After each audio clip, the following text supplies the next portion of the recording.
Welcome to the Relationships Inside Out podcast with Doctors Gregory Siebert and Kimberly Murray, licensed marriage and family therapists.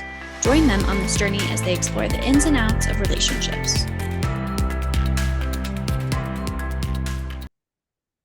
Well, welcome to Relationships Inside Out, where today we have a very special guest, Abby Neuberg, who's a licensed marriage family therapist and certified sex therapist. So as you may guess, we're going to be talking about sex. Welcome, Abby. Do you mind sharing a little bit about yourself and your journey to becoming a sex therapist? Yeah. So, just in the very beginning of my process, I didn't ever, well, that's actually not true. In college, I actually thought, oh, I'd love to be a sex therapist. And that got laid. I thought I was going to become an English teacher, which I think is the gateway drug. Yeah.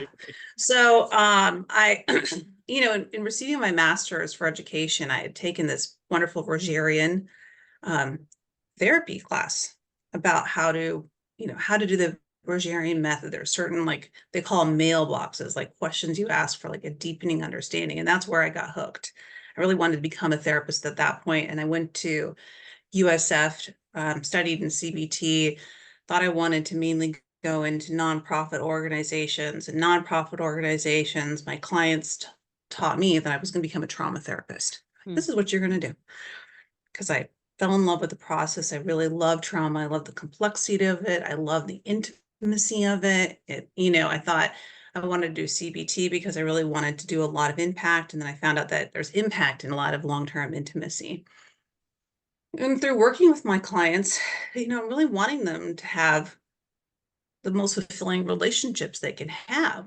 Healing is sometimes, depending on what happens for people, but most of my clients have like complex trauma. In other words, really challenging, difficult childhoods that made them vulnerable for really challenging things that happen later in life.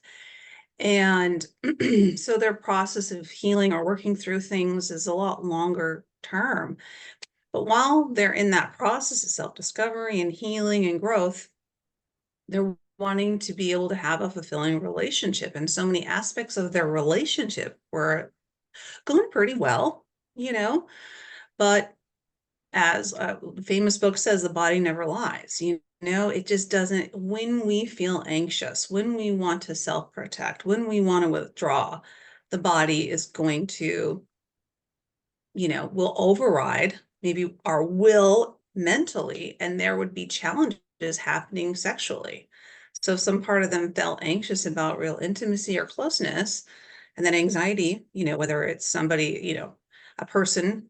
Well, we're going to use body parts. So, giving you guys consent right now, if you don't want to be listening to the podcast and you're going to hear, about body parts. If there was issues with erections or there was pain, on penetration vaginally, the body was trying to protect itself from, either further sexual assault or, intimacy or overwhelm. And when that came up, I was kind of like, I don't know what to do. I literally was just kind of like, hey, do. I mean, I could help with a certain degree of anxiety management, but there's so much more to learn. So I didn't want to just be helping people with recovering from historical trauma, but I also want there to be this engagement and aliveness in life. And then I'm like, okay, so I really have to learn so much more about sex and sexuality and sexual health and sexual pleasure. And that made me want to go into, further education. That's when I went to CIIS in San Francisco. What is CIIS? Oh no, you're gonna make me say the acronym.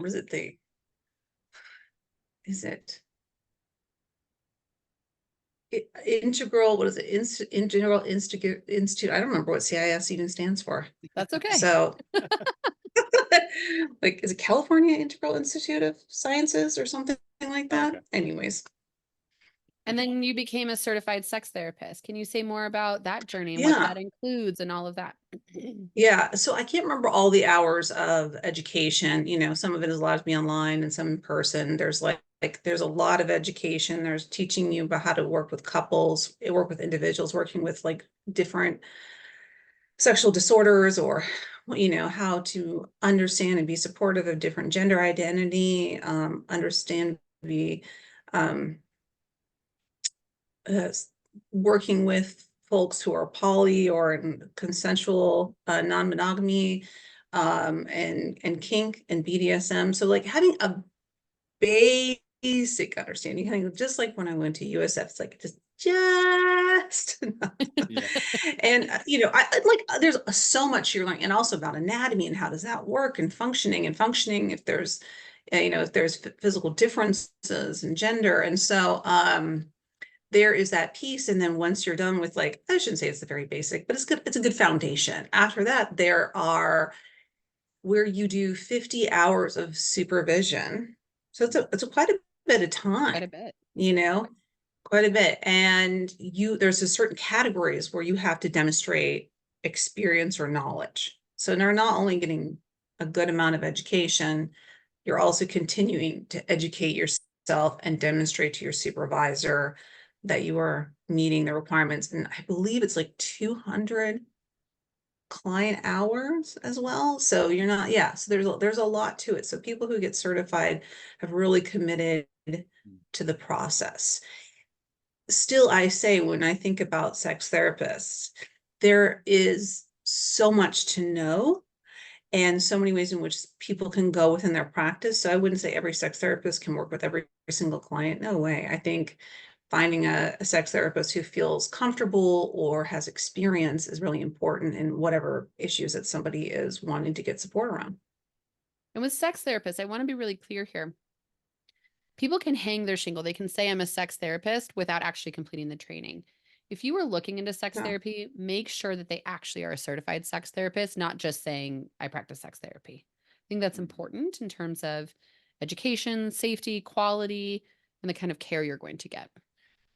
And I'm curious, Abby, when you talk about sex therapy, so Kim and I being largely couples therapists, what is sex therapy in relation to couples therapy? And, what could couples expect, or even individuals? I'm sure you don't see just couples, right? I mean, individuals are a part of that. What does it look like? Yeah.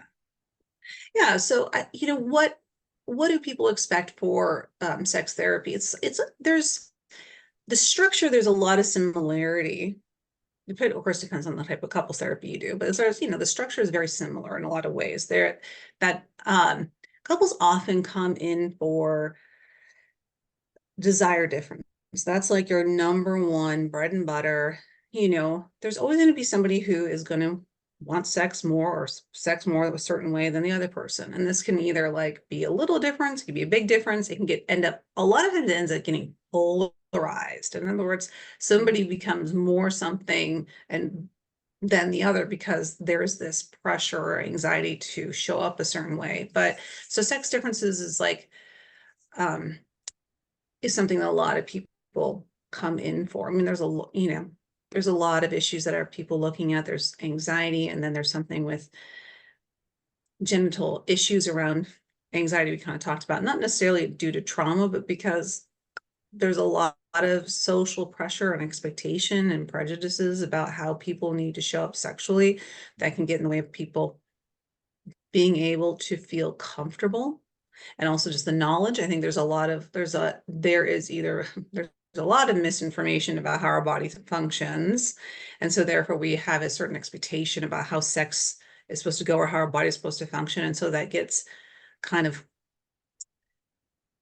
credit up in the dynamic of a relationship, and people are frustrated and don't know how to pull it apart. And so there's a lot of things that people are coming in for, but they're going to have a lot of the same experiences, and they're going to come into couples therapy. We're not talking about communication and compromise. Is the same stuff and intimacy and safety is all the same stuff we talk about in couples therapy, but that's not all of it. So the things that oftentimes we think of, like, couples therapists will say, I'm going to do sex therapy, oh, my client's coming in for sexual issues.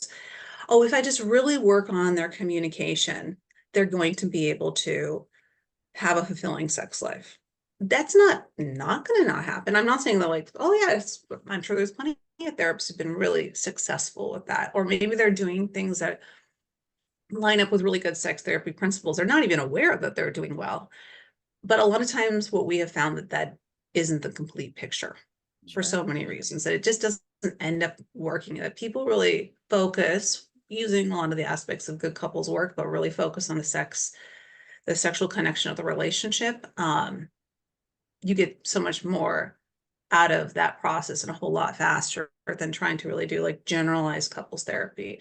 But when couples come in, I actually do the Gottman. So Gottman, method of therapy, it's an evidence-based practice. I usually do the assessment before my clients come in. So different couples therapists do some type of assessment about the history of the relationship, what are the challenges, what are the strengths, and really we also, for safety's sake, we want to see if there's any abuse. That can be verbal, financial, physical. Is there any coercion? In other words, somebody feeling guilted or pressured into whatever it is. And so there's a relational component. And then we also want to have some more sexual history. And I want to talk to them individually. And I want to talk to them individually. Even through Gottman, we talk to people individually and do an assessment, that they're not necessarily going to put on a piece of paper, or it is bit on the piece of paper. And I want to dig in more to make sure there is that safety in the relationship. Because if there's a lot of coercion, there's lack of safety.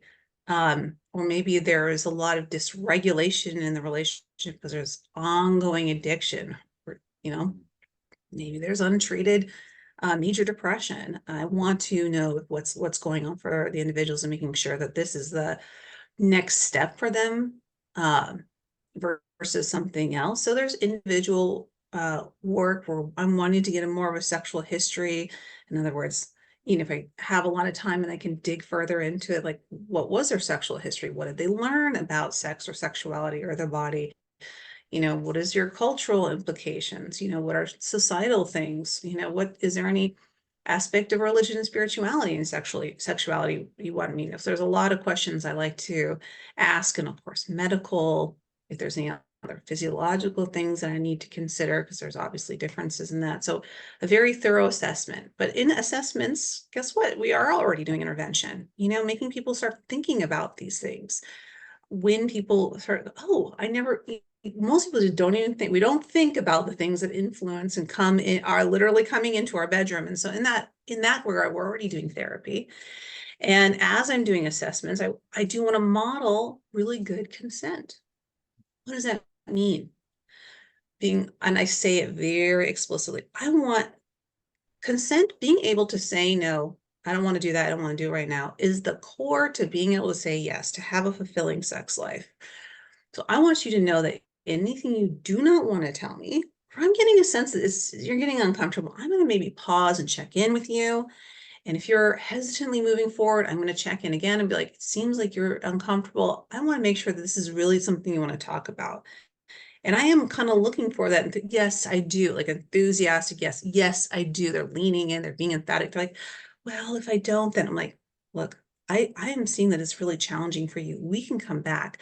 We're trying to establish a relationship of trust, and you do not feel like you have to force yourself. It will come organically when it feels right to you. But right now, you do not need to pressure yourself in showing up and sharing if you're not comfortable yet, So I really want to model, and I'm explicit with them about, hey, can I use this word? I'm about to use words of body parts. Is that okay with you?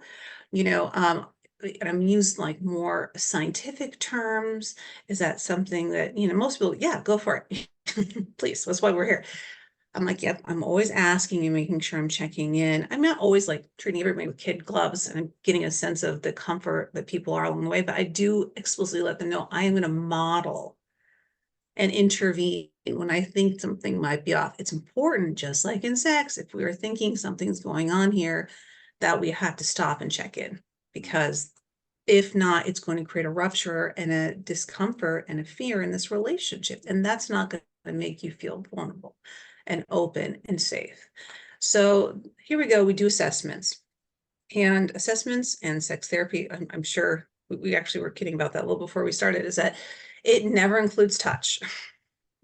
I mean, not with us. Clinicians are not going to touch you. If you're a licensed therapist, there are other forms of people who do we love to do sex work, who consider themselves sexual coaches or, um, um, but we are not touching people, and they shouldn't be touching people. And you can report it to the BDS if your therapist is touching you. And so we're not involved in any explicit sexual acts during therapy. So you can be like, oh, good. Therapist is not going to ask us to make out with each other. No. Sometimes I even say, if you want to put it on mute, because we're often doing telehealth, you can mute it. So I want to give them all these wonderful barriers of privacy, and separation.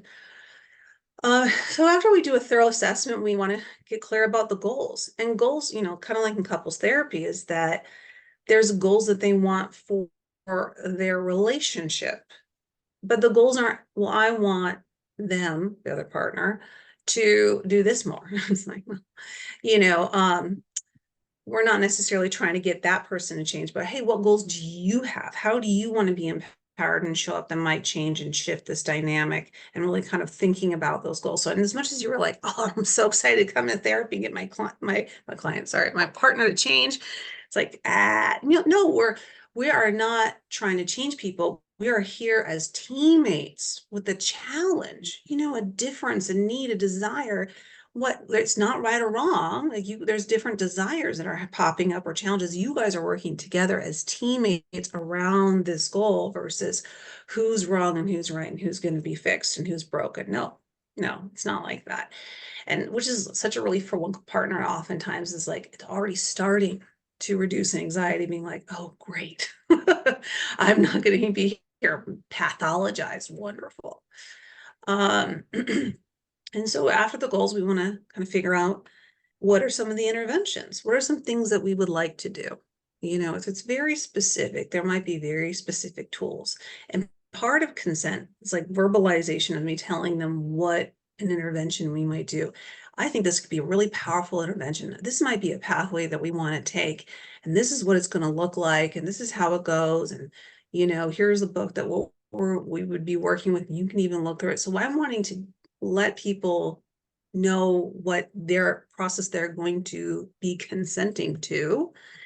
And that way they feel a lot more empowered and comfortable. And we think about the same thing with sexuality. What's wonderful in the BDSM community is really brought into greater consciousness is talking about what we're going to do sexually, what we're in for, what we're out for, and we don't do what we're out for until we're totally explicit, and it's not going to pop up in the middle of the process, that there's a very clear consent about what's happening between the two people, and we're all on the same page.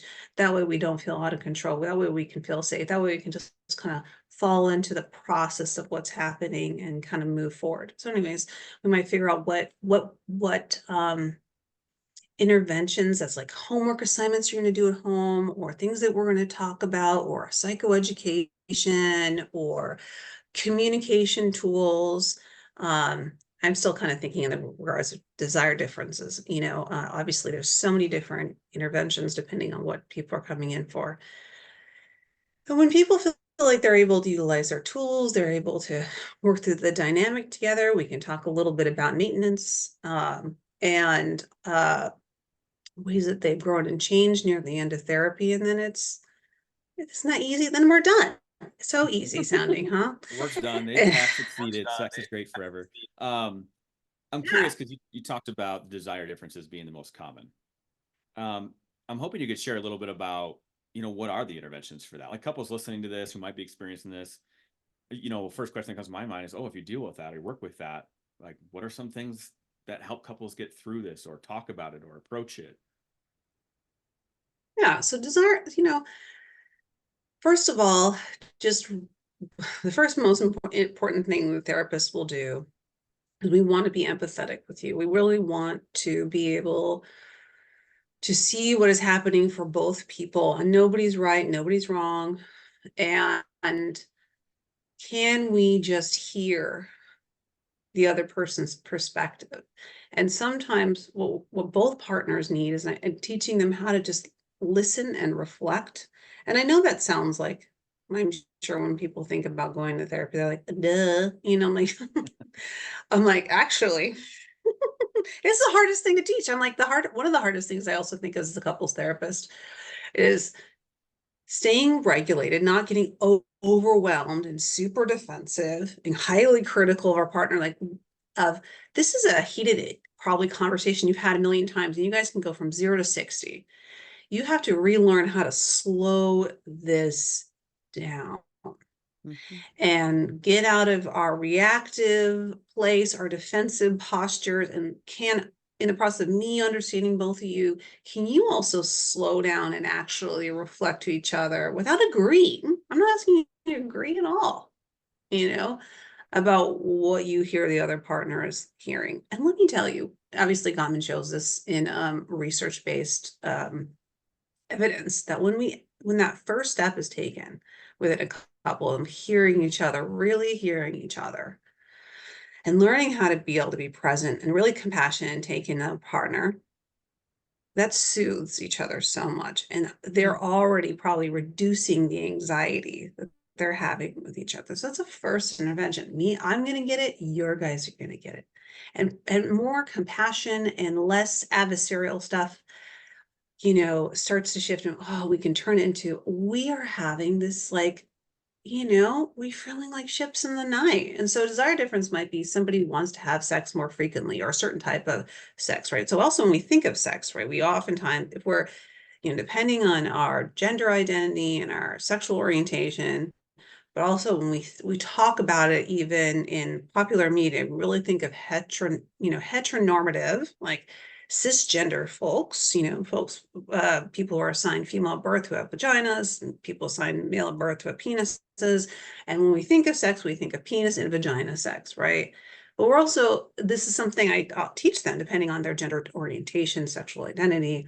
But is like, sex can mean a lot of different things, but maybe someone gets focused. So even as I'm saying this, I'm like, let me get clarification.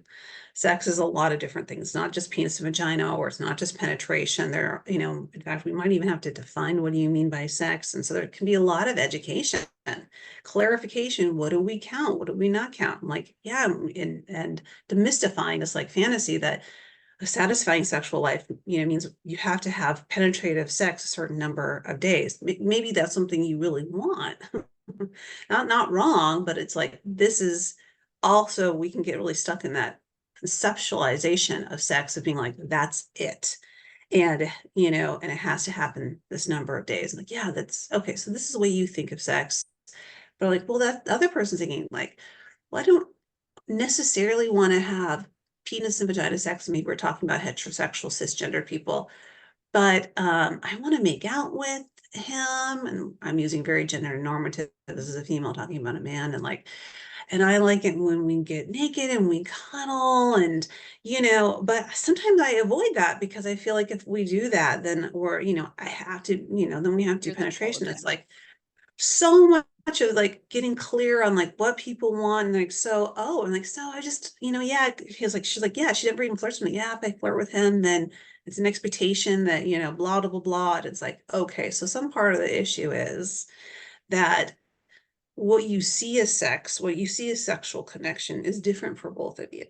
And in fact, like, because of different goals that you're having, and not feeling like they're being met, maybe there's like a frustration in trying to get your needs met. And that's also causing a drift. Usually that also happens is that since both people are feeling so frustrated, they don't want to be mad at each other. They don't want to be hurt. They end up avoiding each other, avoiding sex all together. And then there's more of a drift. So the differences may be very different, but they're not necessarily all about frequency. It's about quality. It's about type. It's about connection. It's like, and I'm like, so what's important? I got to know what's important about penis and vagina sex. Well, that's when I feel like she's really totally present with me. Oh, interesting. Yeah, because yeah, we're doing all that, but that's when the kids are running around us, and oh no, I'm not really, oh, so it's not just you having penis and vagina sex with each other. It's about really feeling somebody's deeply there for you. Yeah, and she just really, or I hear there's actually a lot of women like, I really feel like he's taking care of me. I'm like, oh, that's so interesting. So is it and so we kind of have to figure out what is happening around our desires and when they can really express that, and I can help them even maybe formulate the words, because sometimes the way we say things isn't the way we mean things. So I'm helping them formulate or identify what is the need that is coming through sex, right? Sex is not purely biological. Human beings don't have sex purely to reproduce. I mean, I think we kind of know that at this point. It's connection, and so, and it's personal expression and all the things every other part of the relationship is, but we don't think about it that way. And it can be physiological. It is an important part of physical well-being and health. True, not everybody has to have sex to be healthy. It doesn't have to be a highly sexual. You can be asexual and be perfectly healthy. But a lot of this is a component of just well-being. But so we have to kind of dig in and get more curious about what's happening, and so we can understand and maybe what's the word, like break apart our old beliefs to open ourselves up to new pathways of feeling connection, of feeling intimacy, prioritizing it. Big challenge. I'm going to, please cut me off, but a big challenge between oftentimes cisgender men and cisgendered women is that men, because of a degree of high levels of testosterone, have what is known like spontaneous desire. It's like going through their day, and then the testosterone goes, hey, and then they go, hey, and then they go to their partner and they go, hey, and she's, I don't know, writing up her research report, her, that no, and he's like, so do, and he's kissing on her and doing all the lovey-dovey stuff, and she's like, I'm busy right now, and then he feels rejected, and he's like, okay, and but what would so what's happening for women? I mean, well, we have as what is often known as, and I'm a cisgender female, have responsive desire. In other words, he comes up to her and he says, how long are you going to be on the computer? She goes, I have a half an hour and I'm going to slam through this. I'm going to get it done. Yeah. Well, after you're done with that, if you'd like to meet me in the bedroom and cuddle a little bit, would you like to do that? She'd be like, I'll see you there. And then, she's doing her thing and she's like, I'll come to the cuddle, she's like, for her, she's like, does that sound good to me? Like, and what women aren't even realizing in their processes usually, I might be open to being turned on. My brain or my heart, like I have space in my day, or I miss my husband, but I'd like to just hang out with him and see what might happen on another sexual level. And that's what they need. They need a little bit of the space to go, am I in the place to be sexually active? And then when they come together, they both need to treat it like we treat little league baseballs, I like to say, is like, we might try to hit a home run. Maybe we might try to be sexual in a way that includes taking our clothes off or whatever. But that might not happen. In other words, like the heart might be like, oh, I'm feeling it, but the body just is like not responding. It's just not, sexual touch is not feeling great, or just kind of feels blah. And it doesn't mean sexual stuff can't happen after that, but I'm just saying, it's like, but they got to hug and kiss, they got to hang out, they got to make an attempt, right? We went up to bat, we tried, we tried to put ourselves in the mental space, the emotional space. We did the things to prepare for it. But guess what? Sometimes the ball and the bat don't make contact, but we got up. And then the other person who was still feeling physiologically aroused, who's ultimately responsible for their sexual arousal, has to not go, ugh. We wouldn't do that to our little kid at Little League and go, oh man, you didn't get that. We would just be like, thanks, good attempt. Well, next time, slugger. Okay, maybe you don't want to say that to me. Maybe she's going to love it. Like a high five. Hey, way to go, team. We tried. We went up to bat. But we have to have that. And that's actually a big component of what makes people withdraw sexually. The partner, right after the attempt, goes, we never. And those feelings are legitimate. But on pure behavioralism, if every time things don't go that way is met with a, just like if a kid, every time they go up to bat and the parent goes, when they don't get it, they're going to be anxious. And guess what? Anxiety is not going to make physiological arousal happen. Not the type of arousal we want. Not excitement. It's going to create anxious arousal, which cuts off blood flow to the genitals. But so this is a very important piece about these differences. So I'm going to stop. I can talk forever, clearly, but I want to. You have any Very questions, or if you want to take Yeah. this in another direction? What other topics might people come to sex therapy for besides differences in desire or levels of desire? Yeah. So there are, erectile dysfunction. I have to talk about that because it happens at all ages, and young men, or young folks with penises experience this, and it's often due to anxiety and trauma, right? The body is saying, no thanks. The body is protecting them. This happens, there can be conflict, and conflict in the relationship means lack of, because someone is anxiously moving towards their partner.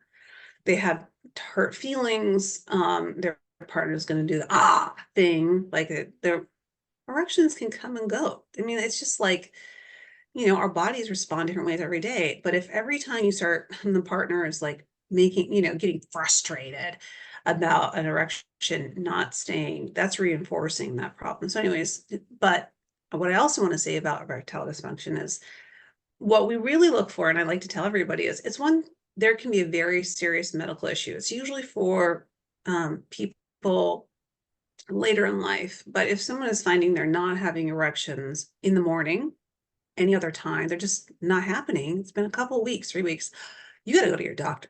We're talking stroke and heart attack.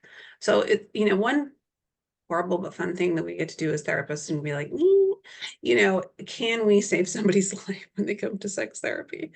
But hormone checks are important. Same thing for all body people. If your hormones and well-being, this can be an important part of. A lot of doctors aren't very well. I mean, GPs maybe not, but more specialists can be more helpful for people medically. But so there's pain disorders. Women can have pain in the vaginal opening. They can have pain during penetration because of muscular, tension in the vaginal canal, or pain due to muscular tension in the pelvic floor muscles, and pelvic floor tension of the muscles can lead to pinch nerves, or there's fibrosis. There's a lot of other things that are happening. And so maybe sex vaginally isn't going to happen. And we need to figure out how they feel about it. Is there grief about it?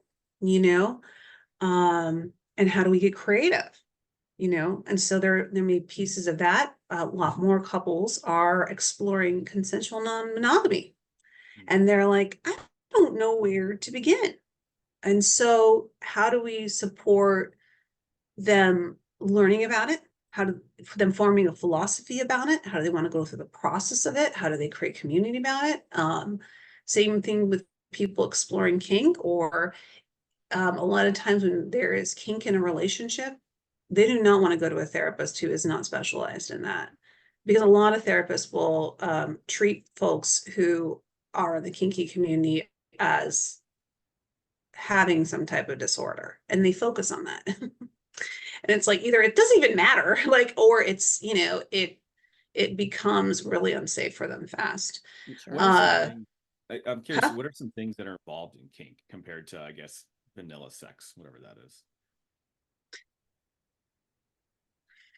I'm like, what are some things? I'm like, I was just thinking, it is wide open. If you can imagine it, it exists, right? I mean, anything from, say if they're doing domination and submission, and they bring it up, and someone's thinking, oh, is this, somebody they have previously talked about how they would like to have engaged in dominant and submission in their sex life, or maybe it's going more into the rest of their life, right? And this is a consensual, talked about, agreed on, delineated process, and somehow it comes into the conversation, and a therapist, well, I think they could just be comfortable or not know what to say, but what are some kinky things? I mean, I'm just like trying to like, oh, I don't know why it's so funny. It's hard to think of it. Like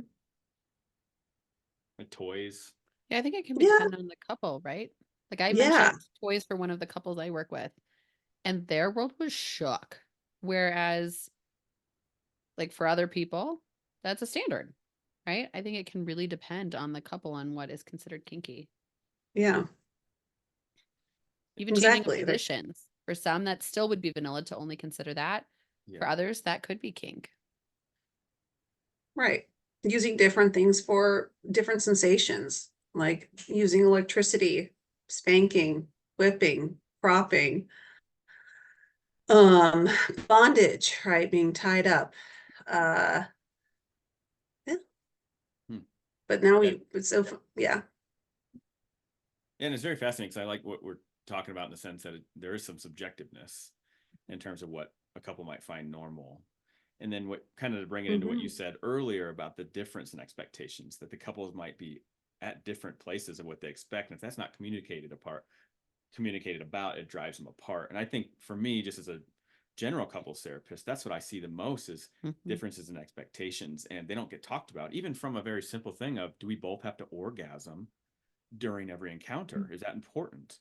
You know, in the heterosexual couples, typically the male will finish first and, you know, the stereotypical roll over. But then they don't even think about, oh, I didn't know that was important to my partner in that sense. So, Yeah. And, you know, exactly. There can be differences, you know, two cis gay men are coming in and one person doesn't like anal sex. Well, there's been like literally like, then how gay are you? It's like, it's okay. You don't like anal sex. That doesn't make you not a gay man. And, or one person is, you know, both people identify as being tops, you know, aren't necessarily want to do penetration. What do we do here? They previously agreed to an open relationship and then they're like trying like, well, this happens a lot, navigating that. And in all relationships, affairs.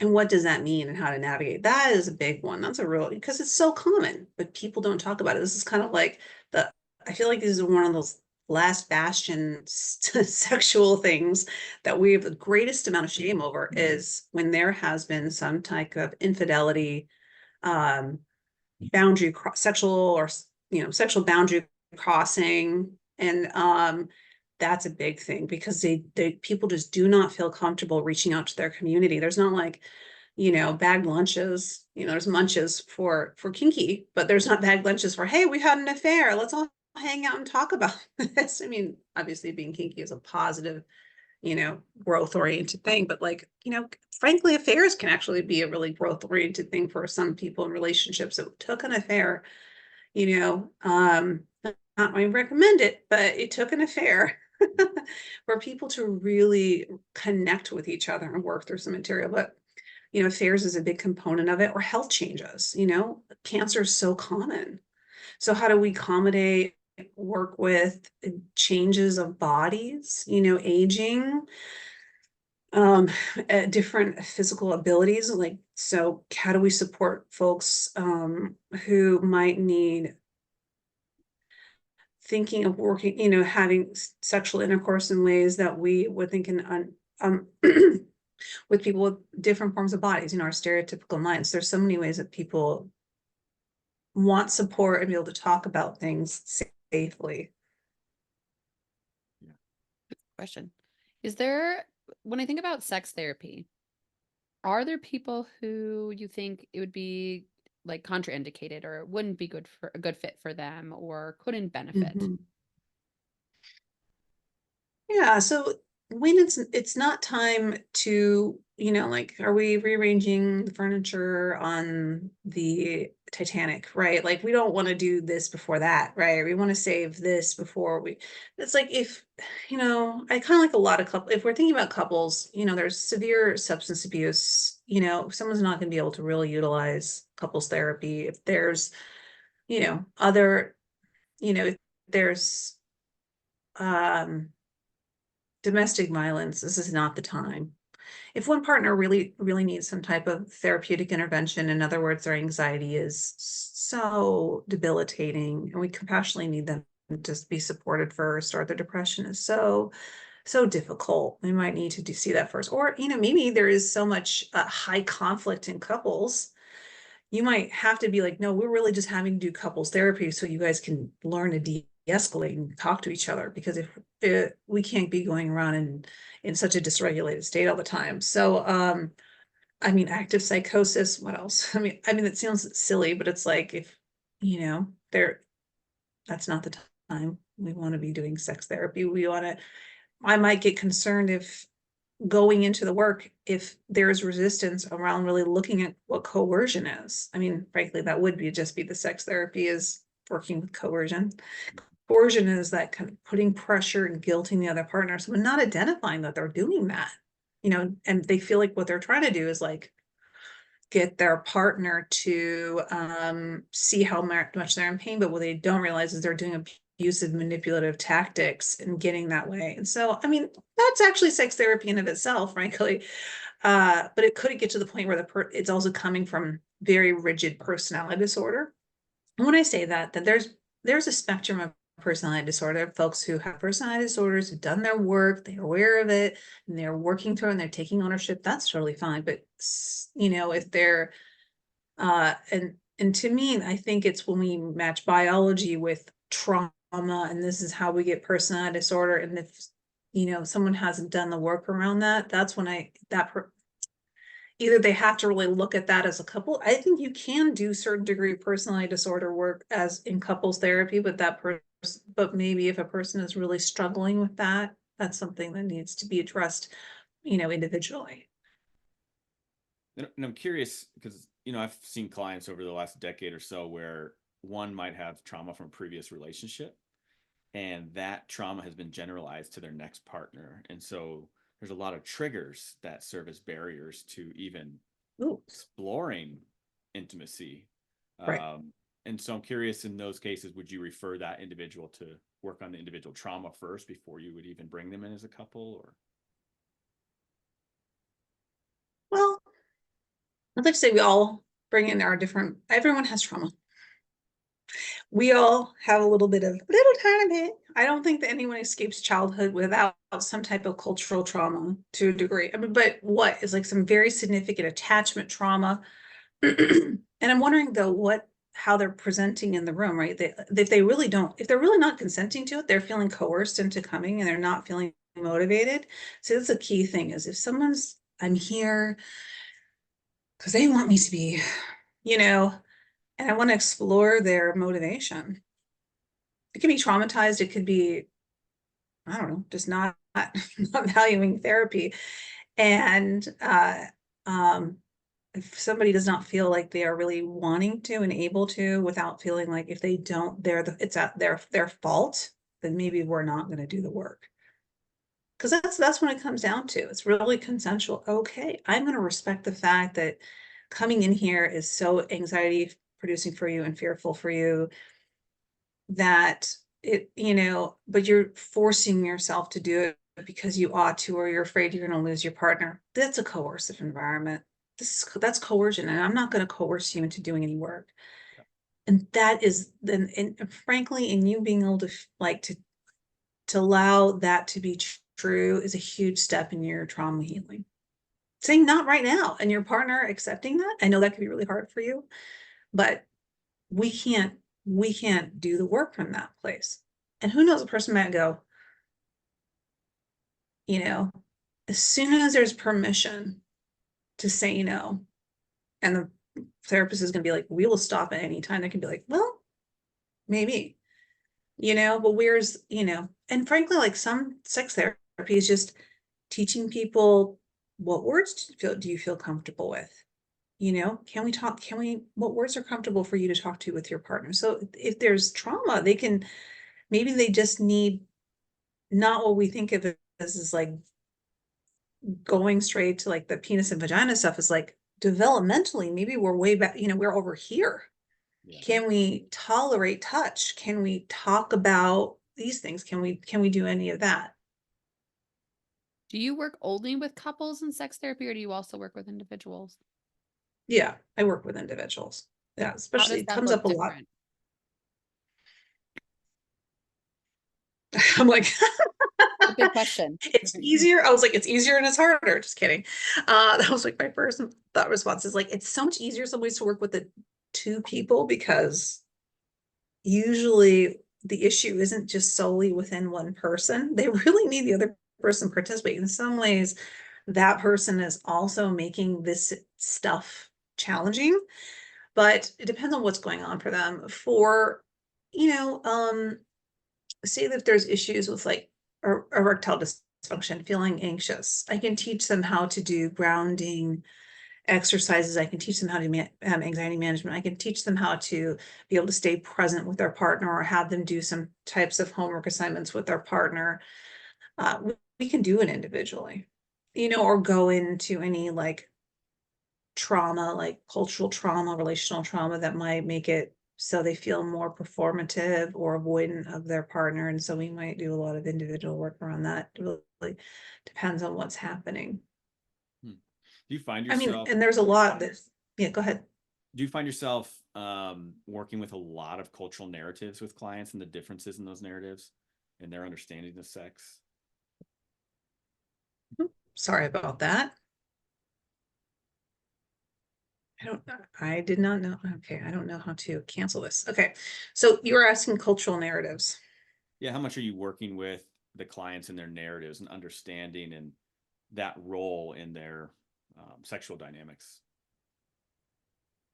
Yeah, so it's really important in thinking about that like cultural competency piece, right? We have to understand a person's um, inner world, you know, we have to be able to understand what plays a role in their sexuality and their sexual identity. So it's really important to kind of get a sense of like, what beliefs have you learned? What is your spiritual and religious background? What have you learned in your spiritual religious background? What did you learn in your cultural background, right? When you were growing up, where did you grow up?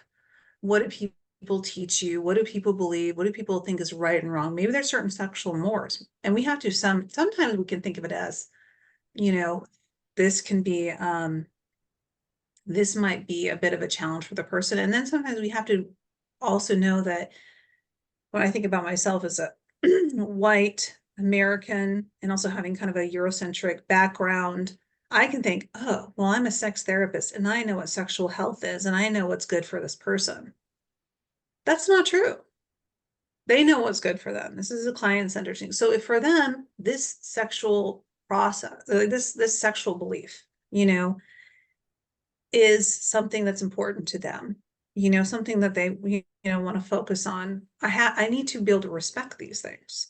You know, I mean, there's a degree in which we might have to be aware of how to, you know, if it's something that's, you know, really disrupting their, you know, their processing, being able to explore certain things, but not always taking it from my American perspective on sexual health and well-being and trying to project that on to my clients. I need to be compassionate and curious and also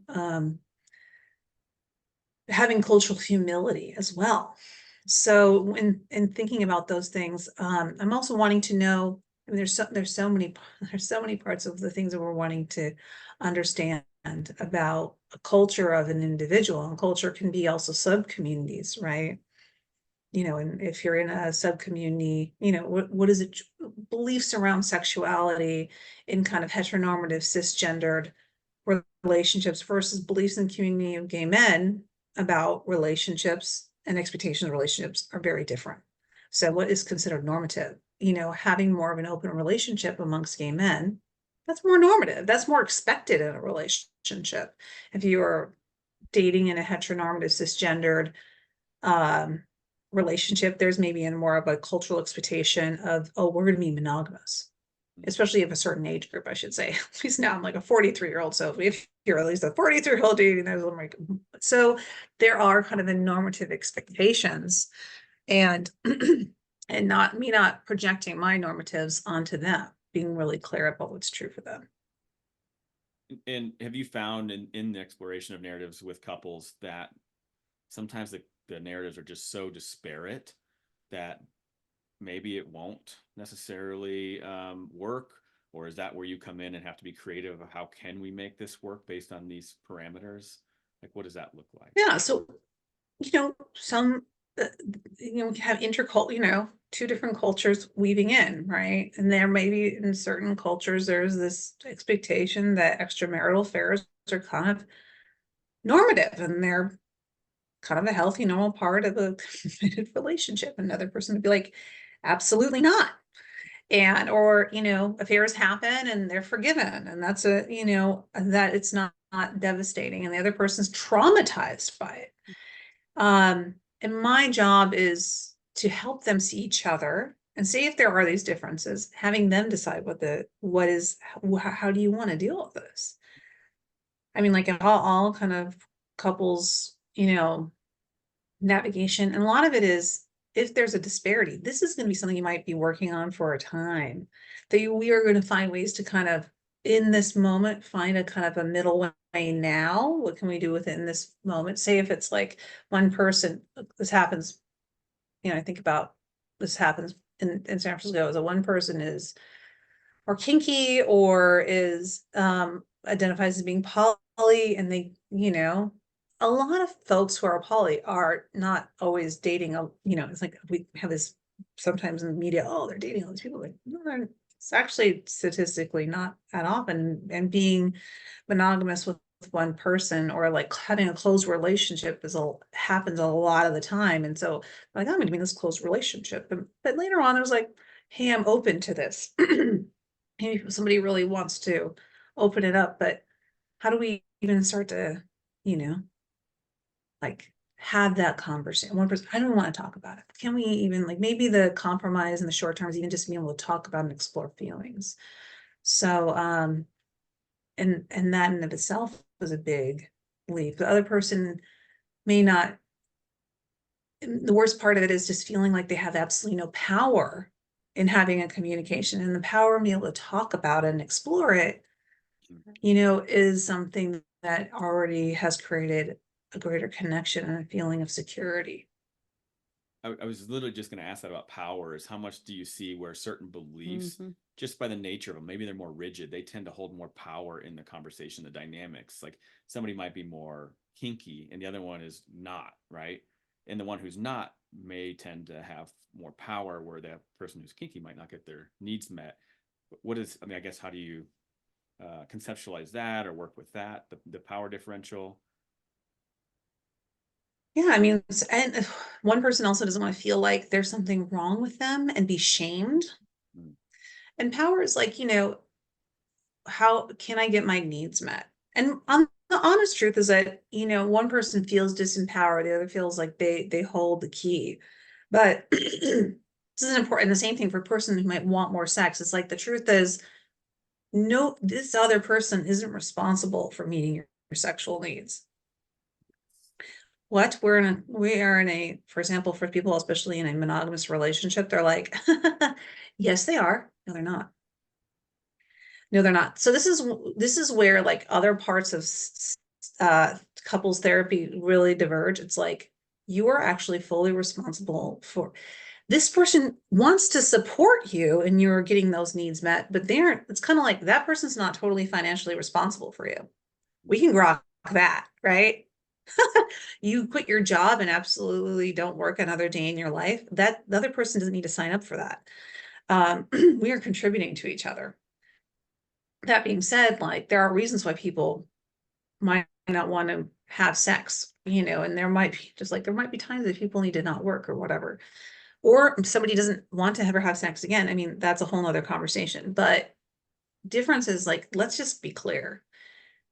Nobody owes you anything in this, but we want to be there with each other. We want to support each other. But when we kind of like, and it can be so like mentally like such a trick to do. It's like, what do you mean? Like, wait, then why? Like, then you're giving this person permission to never have sex with me. I'm like, that is absolutely correct. You both have permission to never have sex with each other again, because that is that is an important part feeling like you absolutely can say no is the first part of being able to say yes enthusiastically.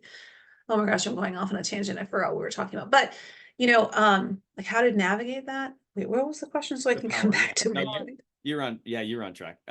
We're just talking about the differences in power, and you were saying that Yeah. And so this person is not holding things from you. Because the truth is, as much as it's so sad, you don't have to be in this relationship. You don't have to be. And you have every right to leave. Well, woohoo, I could use that to manipulate my partner. Just like I can hold, it's like, well, we're not trying to do that, right? This person is trying to protect themselves because they're feeling intimidated. They're feeling afraid. They don't know what it means. They're feeling like, and a lot of times it's person who doesn't identify, even maybe they're already doing some kinky things, don't identify as kinky because maybe they like certain types of sex that feel fulfilling to them. And they're afraid if we do this, we're no longer going to be, you're not no longer to hold me and call me Pookie and stroke my hair and do all that. So you're never going to do that.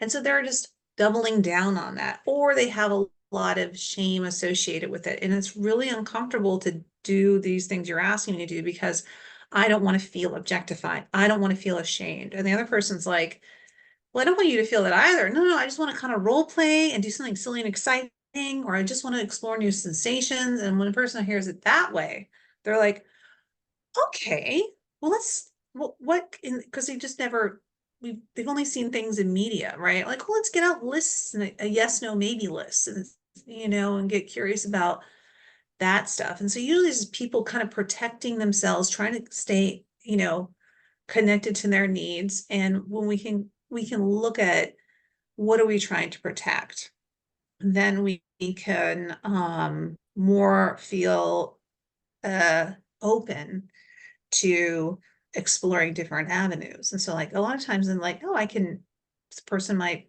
not always be into doing something kinky, but here and there, just like sometimes when we have really worked on consent and coercion, sometimes people don't feel physiologically turned on. They're like, I want my partner. I am psychologically into you getting off. My heart is into you getting off, but my body's like, eh. But they're participating in the process because it comes from that place. They're like, yeah, I wasn't really turned on. It's kind of like I went to that restaurant. I don't really like, Italian food. I like Italian food. I don't like Italian food, but I want to sit and eat with you. I can have a meal. It's not torture because you love Italian food. Like here's an example. I can't eat soy. So I'll go to a, whatever, like some Thai restaurant, but I'll eat a salad, which I'm like, I can eat a salad any day. It doesn't jazz me up. I don't know why I'm paying $20 for this, but because you love Thai food, I'm going to go get Thai with you. And then, but knowing that my partner is also being super compassionate about my food restrictions and isn't going to be like, I don't care. You just can eat salads every time we eat out. It's like, you're just going to have to go along because I need to be satisfied, or we have to go to Thai like 4 times. Like, okay, there's only so many salads, my friend. There's only so many times I'm going to be choking down a salad because I love you. I'm just going to say it's choking down. That's not a good analogy, but there's like, so there is a way in which sometimes couples even come to that piece of like, can sexuality and satisfaction not always be genitally, the pleasure is genitally focused? It's emotionally, it's psychologically. That's a good point. I love that. I work with a lot of women, and I love that perspective as I'm working with women and removing that sense of pressure and coercion too within the partnership. Yeah. Yeah, it makes me think of reciprocity. Because if you're using the going out to eat analogy, and you tend to go get salads more than they come meet you on your realm, that is also an issue. Yeah. I love the restaurant. This is like one of my favorite analogies, and maybe I stole it from somebody, or like I'm trademarking it right now, is that imagine, especially with like, imagine like one person goes, I'm hungry, the other person might be like, I'm not hungry, I just ate, or well, maybe they didn't just eat, but they, they're not hungry. Like, well, I really want to go out and eat right now. I'm like starving. I'm like, maybe you're going to have to go eat on your own. Or, hey, I'm going to come along with you and I'll hang out while you eat. which is the proverbial, like kind of eating a salad, or even sometimes some people will literally hang out with their partner, while the partner either does self-touch, or whatever else. And then preferably eating salad could be more like participation physically with the partner, and then also when we go out to eat, we might want to talk about what we want to do. Not everybody does, but like, I would like to see if this happens, and someone say, hey, I'm open to it, you know? But when we get there, we also have to realize we don't know what we're hungry for. Every day we might be hungry for a different thing, and every day we might be satisfied at a certain point. I might want to share some things with you, and I might not want to. I might, and other person be like, why don't you eat this whole meal? You should eat this whole meal. It's like, kind of like, why don't you want to keep having sex with me? It's like, they're full. That was their levels of satisfaction. This is kind of what they wanted. And so I like to think it was like when you take someone to a, restaurant, or if you're engaging with someone sexually, don't expect that they're going to have to want to order from the same menu. Maybe you want to have appetizers. What's going to be satisfying today is let's just do a lot of tapas. In other words, let's make out, let's touch each other with each other's hands. Maybe they mutually masturbate with each other. That's like, oh, that was so awesome. And that was great. That was like you wanted to go out for tapas, and tapa was satisfying. So there's always different ways that we got to think of. Like, I like to think of sex as ordering off a menu. And who knows when someone's going to be satisfied? Who knows what somebody might want? When we get to the restaurant, just because we're going into the restaurant, we shouldn't expect someone having to desire and want things a certain way. And I think when we get in that mindset, we can be much more like, we're here to have fun, we're here to connect, we're here to like have an experience. And hey, maybe the food orders got screwed up, right? We like something happens sexually, we're like, don't worry, there's another night we can go out. Oh well, we tried. Hey, we tried something, and there'll be another night. If putting that lovely analogy aside, I like to say something else, is that if things are like, you can always, by the way, when I talk about the negative association sexually, it's okay to say if something's hurting and not feeling good, or it's okay to complain in a certain way during sex, right? Like say something's not working for you. Not saying you're doing it wrong. This is not working for me. This is what I'd like. Okay. It's always okay to say something like this, especially, around pain or discomfort or wanting to stop. You don't have to always say everything in so lovely terms. But if there's some bigger sexual things that are going on, or your wants, you're not quite satisfied, do not do it right after sex. Do not do it right before sex. Do it when you're, like sitting down, at the table, at 4 o'clock in the afternoon or whatever, and there's not sexual expectations. Don't do it when you're like in the mood for sex and you're like hoping, like it's not a good time. And then do it when that happens, because you don't want to build guilt and anxiety in with your sex life. Like, don't sit and stress in your bed if you think you want to ever sleep in that bed again. It's like, it's good to have those conversations with your clothes on, and when you're not trying to get in the mood, or you are in the mood, because frankly, your hormones might drive you to do things you shouldn't do, like guilt your partner. But I always recommend that. And unlike when someone hasn't loaded the dishwasher, you can kind of talk about it right before they're loading the dishwasher. But other domestic things that are challenges in relationships, like that, pairing them so close is less of an issue. But with sex, we try to take as much negativity and stress and anxiety out of the bedroom to be much more successful, be much more gentle and loving and kind, and using I statements to be able to keep it feeling good. So Abby, as we're wrapping up, what takeaways, what is most important for our listeners to hear around sex or sex therapy?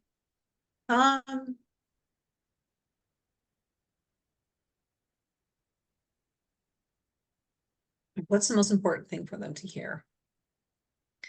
I think if you want to get your partner into sex therapy, treating them like they're the problem is not the way to get them in. treating it like you have a problem, not with them, but like, I know, I feel like I'm pressuring you a lot for sex. I know that you got to take ownership. And there is like, but there are the ones, you want to get somebody sex therapy?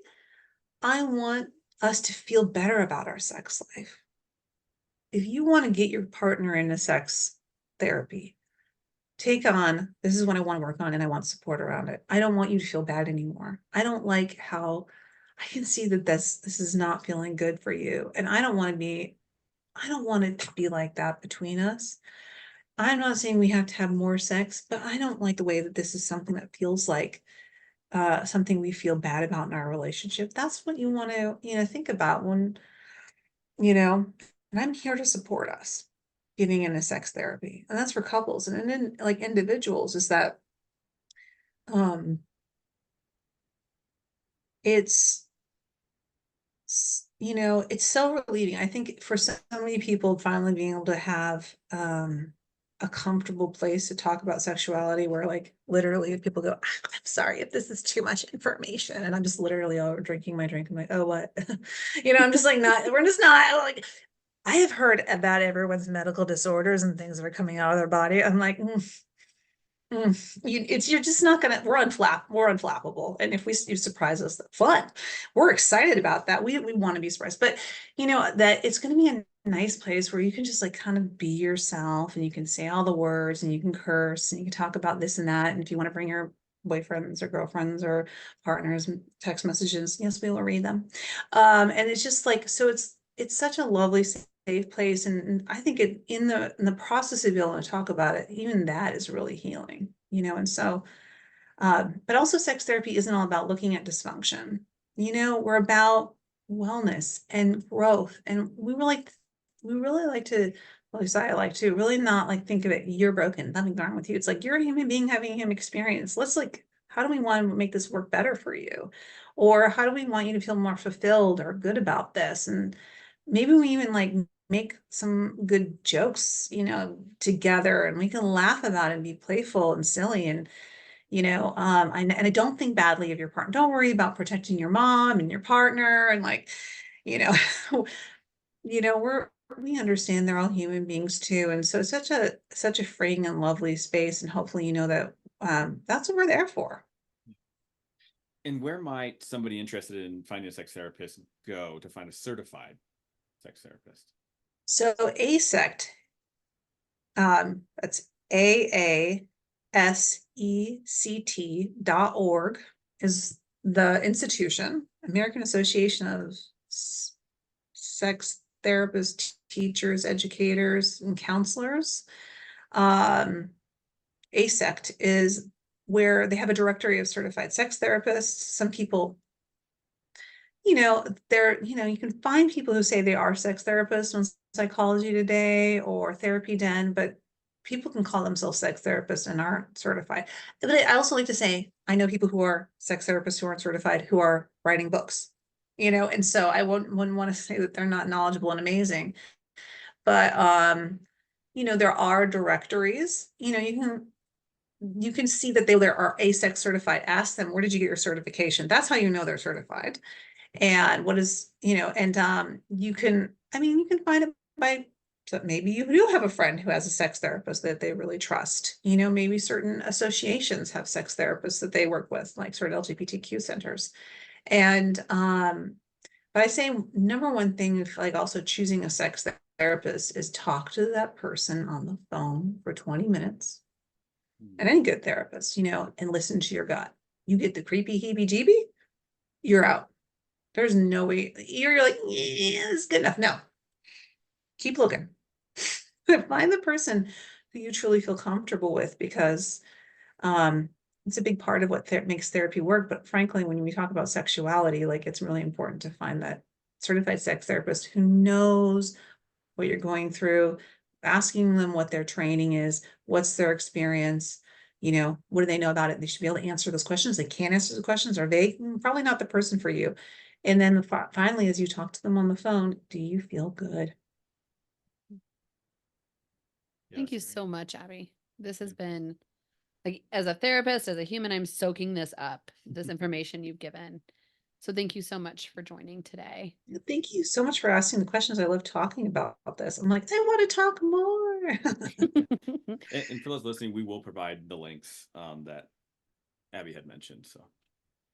So this has been another episode of Relationships Inside Out, joined by Abby Neuberg, a certified sex therapist and LMFT. We are so grateful again for your knowledge, your insights, your wisdom. If anyone has any questions for Abby, for us, or topic suggestions or anything like that, feel free to email us at relationshipsinsideout@gmail.com. Thanks so much. Thanks.